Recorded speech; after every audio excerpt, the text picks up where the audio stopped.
أعوذ بالله السميع العليم من الشيطان الرجيم. بسم الله الرحمن الرحيم. ألف لام را. تلك آيات الكتاب وقرآن مبين. ربما يود الذين كفروا لو كانوا مسلمين. ذرهم يأكلوا ويتمتعوا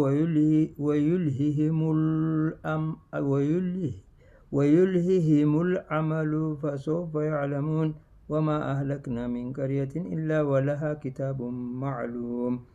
ما تسبق من أمة أجلها وما يستأخرون. وقالوا يا أيها الذي نزل عليه الذكر إنك لمجنون لو ما تأتينا بالملائكة إن كنت من الصادقين.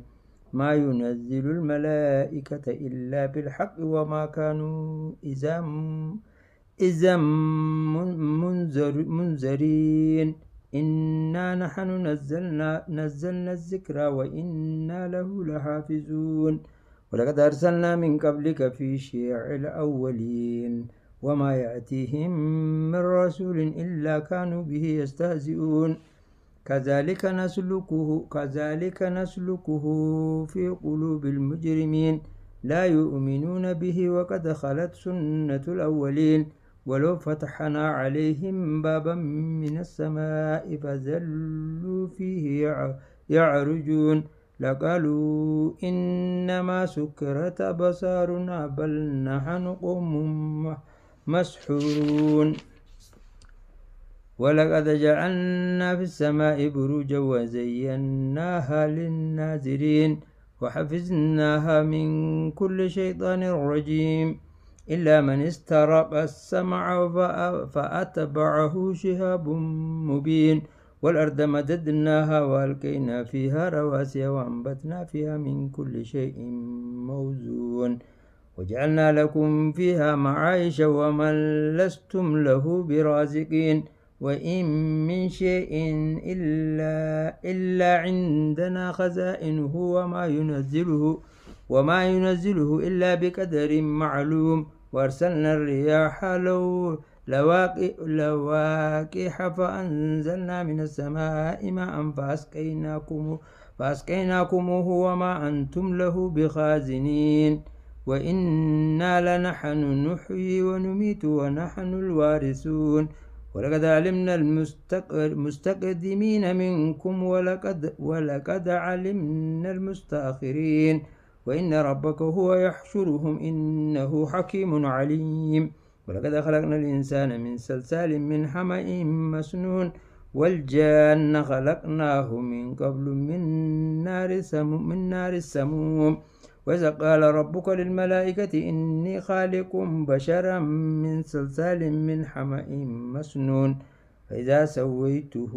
ونفخت فيه من روحي فقعوا له ساجدين. فسجد الملائكة كلهم أجمعون إلا إبليس أبى أن يكون مع الساجدين. قال يا إبليس ما لك ألا تكون مع الساجدين؟ قال لم أكن لأسجد لبشر خلقته من سلسال من حمأ مسنون. قال فاخرج منها فإنك رجيم وإن عليك لعنة إلى يوم الدين. قال رب فانظرني إلى يوم يبعثون. قال فإنك من المنذرين إلى يوم الوقت المعلوم. قال رب بما أخويتني لأزينن لهم في الأرض لأغوينهم أجمعين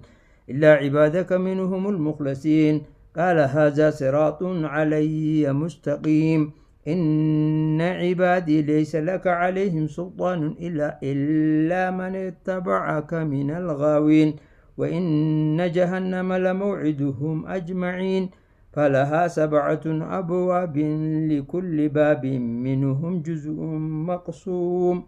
إن المتقين في جنات وعيون ادخلوها بسلام آمنين. ونزعنا ما في صدورهم من غل إخوانا على سرر متقابلين لا يمسهم فيها نسب وما هم منها بمخرجين نبئ عبادي أني أنا الغفور الرحيم وأن عذابي هو العذاب العليم ونبئهم عن ضيف إبراهيم إذ دخلوا عليه فقالوا سلاما قال إنا منكم وجلون قالوا لا توجل إنا نبشرك بغلام عليم قال أبشرتموني على أن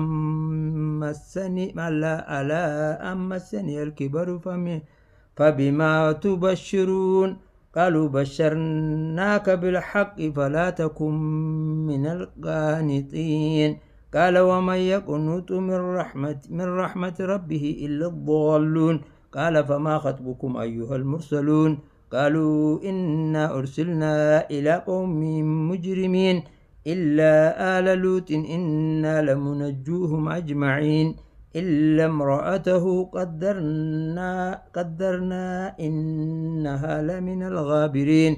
فلما جاء آل لوط المرسلون قال إنكم قوم منكرون قالوا بل جئناك بما كانوا فيه يمترون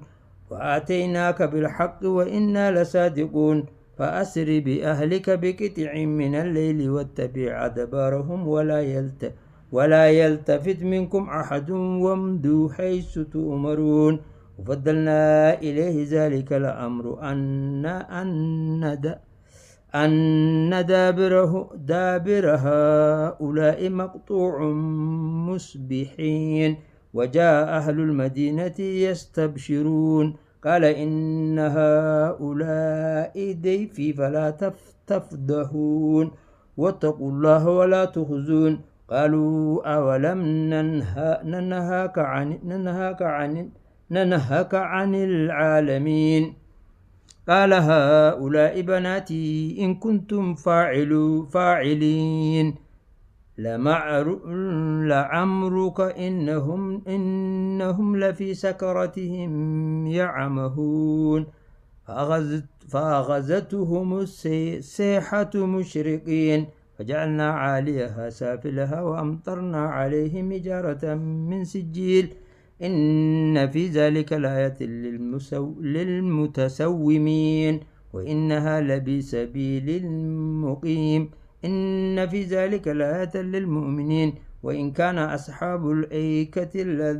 لظالمين فانتقمنا منهم وإنهما لبإمام مبين ولقد كذب أصحاب الحجر المرسلين وآتيناهم آياتنا فكانوا عنها معرضين وكانوا ينحتون من الجبال بيوتا آمنين فأخذتهم الصيحة مصبحين فما أغنى عنهم ما كانوا يكسبون وما خلقنا السماوات والأرض وما بينهما إلا بالحق وإن الساعة لآتية فاصفح الصفح الجميل إن ربك هو الخلاق العليم ولقد آتيناك 7 من المثاني والقرآن العظيم لتمدن عينيك إلى ما متعنا به أزواجا منهم ولا تحزن عليهم واخفض جناحك للمؤمنين وقل إني أنا النذير المبين كما أنزلنا على المقتسمين الذين جعلوا القرآن عضين فوربك لنسألنهم أجمعين عما كانوا يعملون فاصدع بما تؤمر وأعرض عن المشركين إنا كفيناك المستهزئين الذين يجعلون مع الله إلها آخر فسوف يعلمون ولقد نعلم أنك يضيق صدرك بما يقولون فسبح بحمد ربك وكن من الساجدين واعبد ربك حتى يأتيك اليقين بسم الله الرحمن الرحيم أتى أمر الله فلا تستعجلوه سبحانه وتعالى عما يشركون ينزل الملائكة بالروح من أمره على من يشاء من عباده أن أنذروا أنه لا إله إلا أنا فاتقون خلق السماوات والأرض بالحق تعالى عما يشركون خلق الإنسان من نطفة فإذا هو خصيم مبين والأنعام خلقها لكم فيها دفع ومنافع ومنها تأكلون ولكم فيها جمال حين تريحون وحين تسرحون وتحمل أثقالكم إلى بلد لم تكونوا بالغه إلا بشق الأنفس إن ربكم لرؤوف رحيم والخيل والبخال والحمير لتركبوها وزينة ويخلق ما لا تعلمون وعلى الله قصد السبيل ومنها جائر ولو شاء لهداكم أجمعين هو الذي أنزل من السماء ماء لكم منه شراب ومنه شجر فيه تسيمون ينبت لكم به الزرع والزيتون والنخيل والأعناب ومن كل الثمرات إن في ذلك لآية لقوم يتفكرون وسخر لكم الليل والنهار والشمس والقمر والنجوم مسخرات بأمره إن في ذلك لآية لقوم يعقلون وما زرع لكم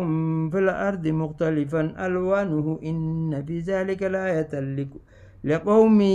يذكرون وهو الذي سخر البحر لتأكلوا منها لحما طريا وتستخرجوا منه حلية تلبسونها وترى الفلك مواخر فيه ولتبتغوا من فضله ولعلكم تشكرون وألقى في الأرض رواسي أن تميد بكم وأنهارا وسبلا لعلكم تهتدون وعلامات وبالنجم هم يهتدون أفمن يخلق كمن لا يخلق أفلا تذكرون وإن تعدوا نعمة الله لا تحسوها إن الله لغفور رحيم والله يعلم ما تسرون وما تعلنون والذين يدعون من دون الله لا يخلقون شيئا وهم يخلقون أموات غير أحياء وما يشعرون أيان يبعثون إلهكم إله واحد فالذين لا يؤمنون بالآخرة قلوبهم منكرة وهم مستكبرون لا جرم أن الله يعلم ما يسرون وما يعلنون إنه لا يحب المستكبرين وإذا قيل لهم ماذا أنزل ربكم قالوا أساطير الأولين ليحملوا أوزارهم كاملة يوم القيامة ومن أوزار الذين يدلونهم بغير علم ألا ساء ما يزرون قد مكر الذين من قبلهم فأتى الله بنيانهم من القواعد فغر عليهم السقف من فوقهم وأتاهم العذاب من حيث لا يشعرون ثم يوم القيامة يخزيهم ويقول أين شركائي الذين كنتم تشاقون فيهم قال الذين أوتوا العلم إن الخزي اليوم والسوء على الكافرين الذين يتوفاهم الملائكة ظالمي أنفسهم فألقوا السلام ما كنا نعمل من سوء بلى إن الله عليم بما كنتم تعملون فادخلوا أبواب جهنم خالدين فيها فلبئس مثوى المتكبرين وقيل للذين اتقوا ماذا أنزل ربكم قالوا خيرا للذين أحسنوا في هذه الدنيا حسنة ولدار الآخرة خير ولنعم دار المتقين جنات عدن يدخلونها تجري من تحت الأنهار لهم فيها ما يشاءون كذلك يجزي الله المتقين الذين يتوفاهم الملائكة الطيبين يقولون سلام عليكم ادخلوا الجنة بما كنتم تعملون هل ينظرون إلا أن يأتيهم الملائكة أو يأتي الأمر ربك كذلك فعل الذين من قبلهم وما ظلمهم الله ولكن كانوا أنفسهم يظلمون فأصابهم سيئات ما عملوا وحاق بهم ما كانوا به يستهزئون وقال الذين أشركوا لو شاء الله ما عبدنا من دونه من شيء نحن ولا آباؤنا ولا حرمنا من دونه من شيء كذلك فعل الذين من قبلهم فهل على الرسل إلا البلاغ المبين ولقد بعثنا في كل أمة رسولا أن اعبدوا الله واجتنبوا الطاغوت فمنهم من هدى الله ومنهم من حقت عليه الضلالة فسيروا في الأرض فانظروا كيف كان عاقبة المكذبين إن تحرص على هداهم فإن الله لا يهدي من يضل وما لهم من ناصرين وأقسموا بالله جهد إيمانهم لا يبعث الله من يموت بلا وعدا عليه حقا ولكن أكثر الناس لا يعلمون وقال الله لا تتخذوا إلهين اثنين إنما هو إله واحد فإياي فارهبون وله ما في السماوات والأرض وله الدين وساهبا أفغير الله تتقون وما بكم من نعمة فمن الله ثم إذا مسكم الضر فإليه تجارون ثم إذا كشف الضر عنكم إذا فريق منكم بربهم يشركون ليكفروا بما آتيناهم فتمتعوا فسوف تعلمون ويجعلون لما لا يعلمون نصيبا مما رزقناهم تالله لتسألن عما كنتم تفترون ويجعلون لله البنات سبحانه ولهم ما يشتهون وإذا بشر أحدهم بالأنثى ظل وجهه مسودا وهو كظيم يتوارى من القوم من سوء ما بشر به أيمسكه على هون أم يدسه في التراب على ساء ما يحكمون الذين لا يؤمنون بالآخرة مثل السوء ولله المثل الأعلى وهو العزيز الحكيم ولو يؤاخذ الله الناس بظلمهم ما ترك عليها من دابة ولكن يؤخرهم إلى أجل مسمى فإذا جاء أجلهم لا يستأخرون ساعة ولا يستقدمون ويجعلون لله ما يكرهون وتصف ألسنتهم ويجعلون لله ما يكرهون وتصف ألسنتهم الكذب أن لهم الحسنى لا جرم أن لهم النار وأنهم مفرطون تالله لقد أرسلنا إلى أمم من قبلك فزين لهم الشيطان أعمالهم فهو وليهم اليوم ولهم عذاب عليم وما أنزلنا عليك الكتاب إلا لتبين لهم الذي اختلفوا فيه وهدى ورحمة لقوم يؤمنون والله أنزل من السماء ماء فأحيا به الأرض بعد موتها إن في ذلك لآية لقوم يسمعون وإن لكم في الأنعام لعبرة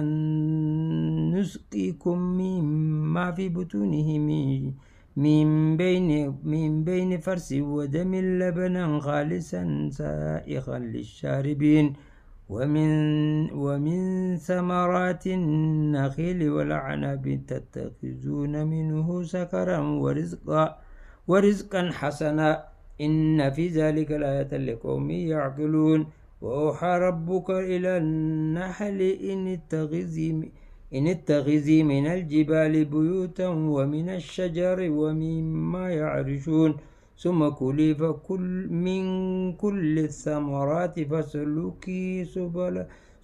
ربك ذللا يخرج من بطونها شراب مختلف ألوانه فيه شفاء للناس إن في ذلك لآية لقوم يتفكرون والله خلقكم ثم توفاكم ومنكم من يرد إلى أرذل الأمور لكي لا يعلم بعد علم شيئا إن الله عليم قدير والله فضل بعضكم على بعض في الرزق فما الذين فضلوا براد رزقهم على ما ملكت أيمانهم فهم فيه سواء أفبنعمة الله يجهدون والله جعل لكم من أنفسكم أزواجا وجعل لكم من أزواجكم بنين وحفدة ورزقكم من الطيبات أفبالباطل يؤمنون وبنعمة الله هم يكفرون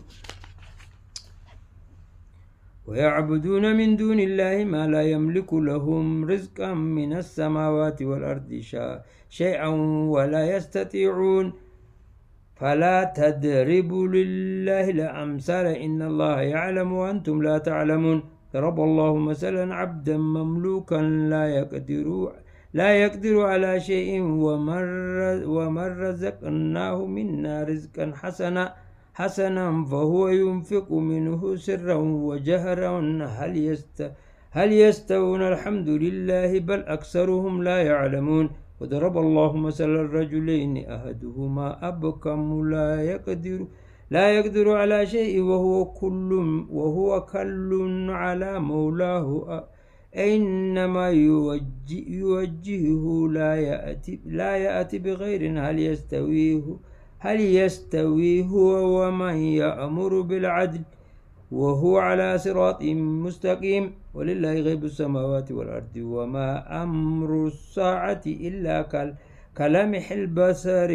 أو هو أقرب إن الله على كل شيء قدير والله أخرجكم من بطون أمهاتكم لا تعلمون شيئا وجعل لكم السمع والأبصار والأفئدة لعلكم تشكرون ألم يروا إلى الطير مسخرات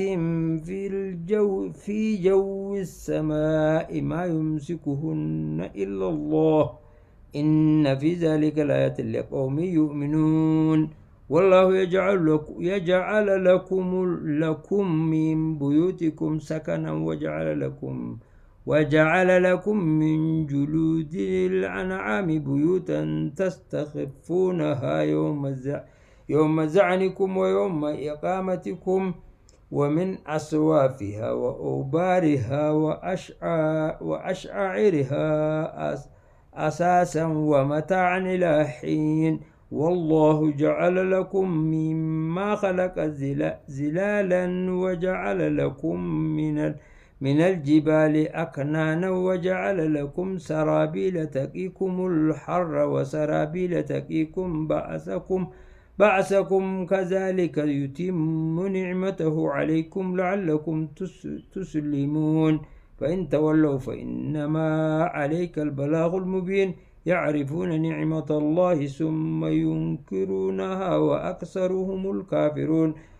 وقال الله لا تتخذوا إلهين اثنين إنما هو إله واحد فإياي فارهبون وله ما في السماوات والأرض وله الدين وساهبا أفغير الله تتقون وما بكم من نعمة فمن الله ثم إذا مسكم الضر فإليه تجارون ثم إذا كشف الضر عنكم إذا فريق منكم بربهم يشركون ليكفروا بما آتيناهم فتمتعوا فسوف تعلمون ويجعلون لما لا يعلمون نسيبا مما رزقناهم تالله لتسألن عما كنتم تفترون ويجعلون لله البنات سبحانه ولهم ما يشتهون وإذا بشر أحدهم بالأنثى ظل وجهه مسودا وهو كظيم يتوارى من القوم من سوء ما بشر به أيمسكه على هون أم يدسه في التراب على ساء ما يحكمون الذين لا يؤمنون بالآخرة مثل السوء ولله المثل الأعلى وهو العزيز الحكيم ولو يؤاخذ الله الناس بظلمهم ما ترك عليها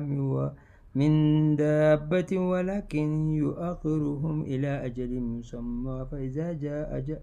فإذا جاء أجلهم لا يستأخرون ساعة ولا يستقدمون ويجعلون لله ما يكرهون وتصف ألسنتهم ويجعلون لله ما يكرهون وتصف ألسنتهم الكذب أن لهم الحسنى لا جرم أن لهم النار وأنهم مفرطون تالله لقد أرسلنا إلى أمم من قبلك فزين لهم الشيطان أعمالهم فهو وليهم اليوم ولهم عذاب عليم وما أنزلنا عليك الكتاب إلا لتبين لهم الذي اختلفوا فيه وهدى ورحمة لقوم يؤمنون والله أنزل من السماء ماء فأحيا به الأرض بعد موتها إن في ذلك لآية لقوم يسمعون وإن لكم في الأنعام لعبرة نسقيكم مما في بطونه من بين فرث ودم لبنا خالصا سائغا للشاربين ومن ثمرات النخيل والعنب تتخذون منه سكرا ورزقا حسنا إن في ذلك لآية لقوم يعقلون وأوحى ربك إلى النحل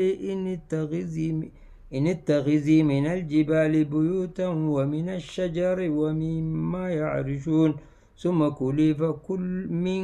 كل الثمرات فسلكي سبل ربك ذللا يخرج من بطونها شراب مختلف ألوانه فيه شفاء للناس إن في ذلك لآية لقوم يتفكرون والله خلقكم ثم توفاكم ومنكم من يرد إلى أرذل الأمور لكي لا يعلم بعد علم شيئا إن الله عليم قدير والله فضل بعضكم على بعض في الرزق فما الذين فضلوا براد رزقهم على ما ملكت أيمانهم فهم فيه سواء أفبنعمة الله يجهدون والله جعل لكم من أنفسكم أزواجا وجعل لكم من أزواجكم بنين وحفدة ورزقكم من الطيبات أفبالباطل يؤمنون وبنعمة الله هم يكفرون ويعبدون من دون الله ما لا يملك لهم رزقا من السماوات والأرض شيئا ولا يستطيعون فلا تضربوا لله الأمثال إن الله يعلم وأنتم لا تعلمون ضرب الله مثلا عبدا مملوكا لا يقدر على شيء ومن رزقناه منا رزقا حسنا فهو ينفق منه سرا وجهرا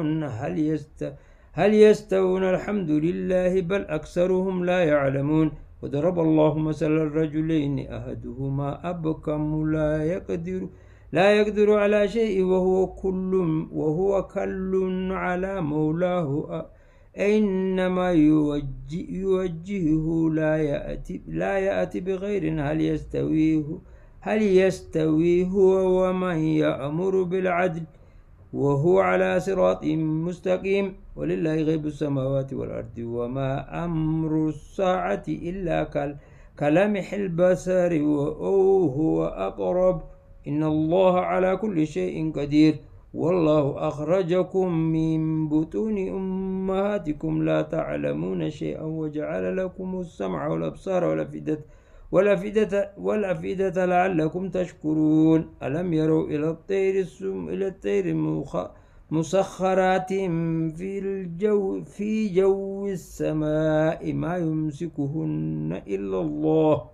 إن في ذلك لآيات لقوم يؤمنون والله يجعل لكم من بيوتكم سكنا وجعل لكم من جلود الأنعام بيوتا تستخفونها يوم زعنكم ويوم إقامتكم ومن أصوافها وأوبارها وأشعارها أساسا ومتاعا إلى حين والله جعل لكم مما خلق زلالا وجعل لكم من الجبال أكنانا وجعل لكم سرابيل تقيكم الحر وسرابيل تقيكم بأسكم كذلك يتم نعمته عليكم لعلكم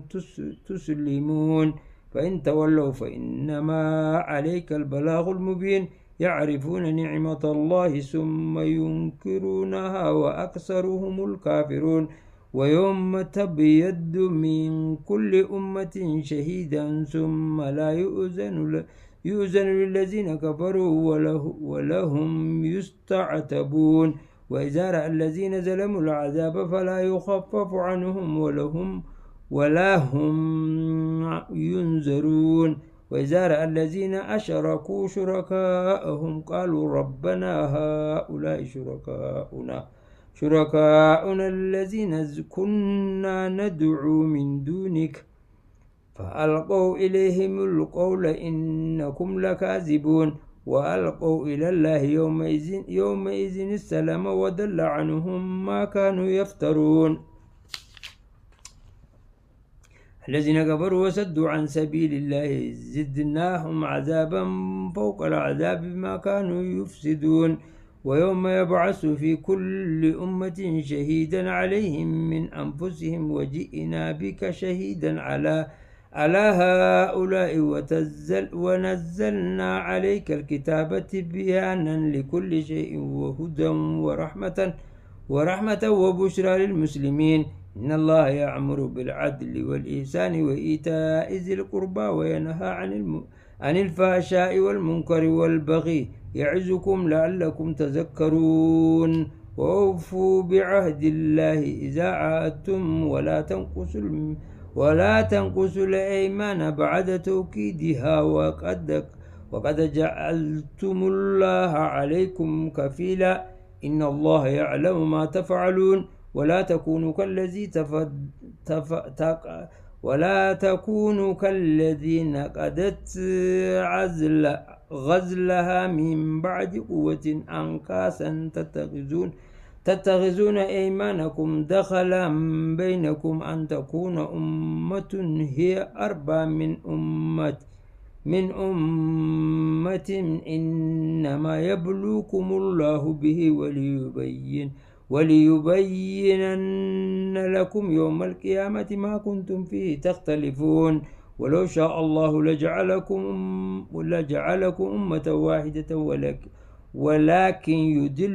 يدل من يشاء ويهدي من يشاء ولا تسألون عما كنتم تعملون ولا تتخذوا أيمانكم دخلا بينكم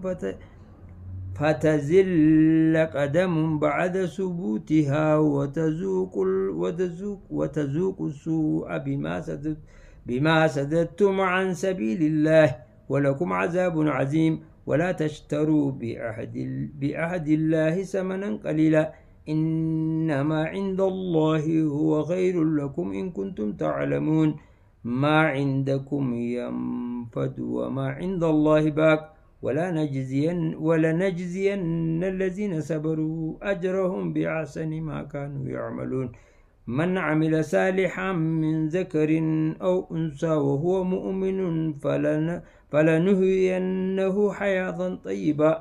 ولنجزينهم أجرهم بأحسن ما كانوا يعملون فإذا قرأت القرآن فاستعذ بالله من الشيطان الرجيم إنه ليس له سلطان على الذين آمنوا وعلى ربهم يتوكلون إنما سلطانه على الذين يتولونه والذين هم به مشركون وإذا بدلنا آية مكان آيات والله أعلم بما ينزل قالوا إنما أنت مفتر بل أكثرهم لا يعلمون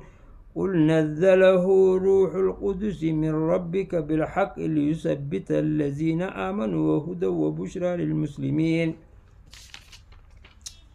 ولقد نعلم أنهم يقولون إنما يعلمهم بشرا لسان الذي يلحدون إليه أعجمي وهذا لسان عربي مبين إن الذين لا يؤمنون بآيات الله لا يهديهم الله ولهم عذاب عليم إنما يفتر الكذب الذين لا يؤمنون بآيات الله وأولئك هم الكاذبون من كفر بالله من بعد إيمانه إلا من أكره وقلبه مطمئن بالإيمان ولكن من شرح بالكفر صدرا فعليهم غضب من الله ولهم عذاب عظيم ذلك بأنهم استحبوا الحياة الدنيا على الآخرة وأن الله لا يهدي القوم الكافرين أولئك الذين طبع الله على قلوبهم وسمعهم وأبصارهم وأولئك هم الغافلون لا جرم أنهم في الآخرة هم الخاسرون ثم إن ربك للذين هاجروا من بعد ما فتنوا ثم جاهدوا وصبروا إن ربك من بعدها لغفور رحيم يوم تأتي كل نفس تجادل عن نفسها وتوفى كل نفس ما عملت وهم لا يظلمون وضرب الله مثلا قرية كانت آمنة مطمئنة يأتيها رزقها رغدا من كل مكان فكفرت بأنعم الله فأذاقها الله لباس الجوع والخوف بما كانوا يصنعون ولقد جاءهم رسل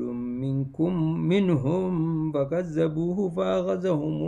فأخذهم العذاب وهم ظالمون فكلوا مما رزقكم الله حلالا طيبا واشكروا نعمة الله إن كنتم إياه تعبدون إنما حرم عليكم الميتة والدم ولحم الخنزير وما أهل لغير الله به فمن اضطر غير باغ ولا عاد فإن الله غفور رحيم ولا تقولوا لما تصف ألسنتكم الكذب هذا حلال وهذا حرام لتفتروا على الله الكذب إن الذين يفترون على الله الكذب لا يفلحون متاع قليل ولهم عذاب عليم وعلى الذين هادوا حرمنا ما قصصنا عليك من قبل وما ظلمناهم ولكن كانوا أنفسهم يظلمون ثم إن ربك للذين عملوا السوء بجهالة ثم تابوا من بعد ذلك وأصلحوا إن ربك من بعدها لغفور رحيم إن إبراهيم كان أمة قانتا لله حنيفا ولم يكن من المشركين شاكرا لأنعمه اجتباه وهداه إلى صراط مستقيم وآتيناه في الدنيا حسنة وإنه في الآخرة لمن الصالحين ثم أوحينا إليك أن اتبع ملة إبراهيم حنيفا وما كان من المشركين إنما جعل السبت على الذين اختلفوا فيه وإن ربك ليحكم بينهم يوم القيامة فيما كانوا فيه يختلفون ادعوا إلى سبيل ربك بالحكمة والموعظة الحسنة وجادلهم بالتي هي أحسن إن ربك هو أعلم بمن دل عن سبيله وهو أعلم بالمهتدين وإن عاقبتم فعاقبوا بمثل ما عاقبتم به ولئن صبرتم فلهو خير للصابرين واصبر وما صبرك إلا بالله ولا تحزن عليهم ولا تك في ضيق مما يمكرون إن الله مع الذين اتقوا والذين هم محسنون.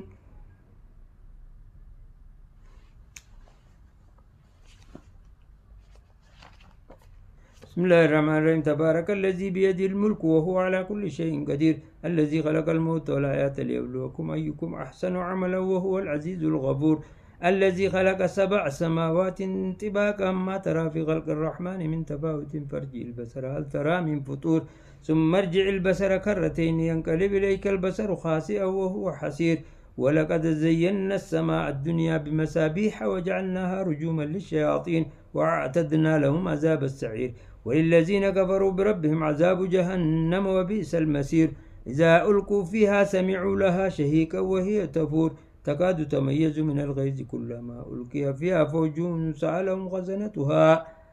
خزنتها ألم يأتكم نذير قالوا بلى قد جاءنا نذير فكذبنا وقلنا ما نزل الله من شيء إن أنتم إلا في دلال كبير وقالوا لو كنا نسمع ونعقل ما كنا في أصحاب السعير فاعترفوا بذنبهم فسحقا لأصحاب السعير إن الذين يخشون ربهم بالغيب لهم مغفرة وأجر كبير وأسروا قولكم أو اجهروا به إنه عليم بذات الصدور ألا يعلم من خلق وهو اللطيف الخبير هو الذي جعل لكم الأرض ذلولا فامشوا في مناكبها وكلوا من رزقه وإليه النشور أأمنتم من في السماء يخسف بكم الأرض فإذا هي تمور أم أمنتم من في السماء يرسل عليكم حاسبا فستعلمون كيف نذير ولقد كذب الذين من قبلهم فكيف كان نكير أولم يروا إلى الطير فوقهم صافات ويقبضن ما يمسكهن إلا الرحمن إنه بكل شيء بصير أمن هذا الذي هو جند لكم ينصركم من دون الرحمن إن الكافرون إلا في غرور أمن هذا الذي يرزقكم إن أمسك رزقه بل لجوا في عتو ونفور أفمن يمشي مكبا على وجهه أهدى أمن يمشي سويا على صراط مستقيم قل هو الذي أنشأكم وجعل لكم السمع والأبصار والأفئدة قليلا ما تشكرون قل هو الذي زرعكم في الأرض وإليه تحشرون ويقولون متى هذا الوعد إن كنتم صادقين قل إنما العلم عند الله وإنما أنا نذير مبين فلما رأوا زلفة سيئت وجوه الذين كفروا وقيل هذا الذي كنتم به تدعون قل أرأيتم إن أهلكني الله ومن معي أو رحمنا فما يجير الكافرين من عذاب عليم قل هو الرحمن آمنا به وعليه توكلنا فستعلمون من هو في دلال مبين قل أرأيتم إن أصبح ماؤكم غورا فمن يأتيكم بماء معين. بسم الله الرحمن الرحيم الحمد لله رب العالمين الرحمن الرحيم مالك يوم الدين إياك نعبد وإياك نستعين اهدنا الصراط المستقيم صراط الذين أنعمت عليهم غير المغضوب عليهم ولا الضالين آمين. بسم الله الرحمن الرحيم الحمد لله رب العالمين الرحمن الرحيم مالك يوم الدين إياك نعبد وإياك نستعين اهدنا الصراط المستقيم صراط الذين أنعمت عليهم غير المغضوب عليهم ولا الضالين آمين. بسم الله الرحمن الرحيم الحمد لله رب العالمين الرحمن الرحيم مالك يوم الدين إياك نعبد وإياك نستعين اهدنا الصراط المستقيم صراط الذين أنعمت عليهم غير المغضوب عليهم ولا الضالين آمين.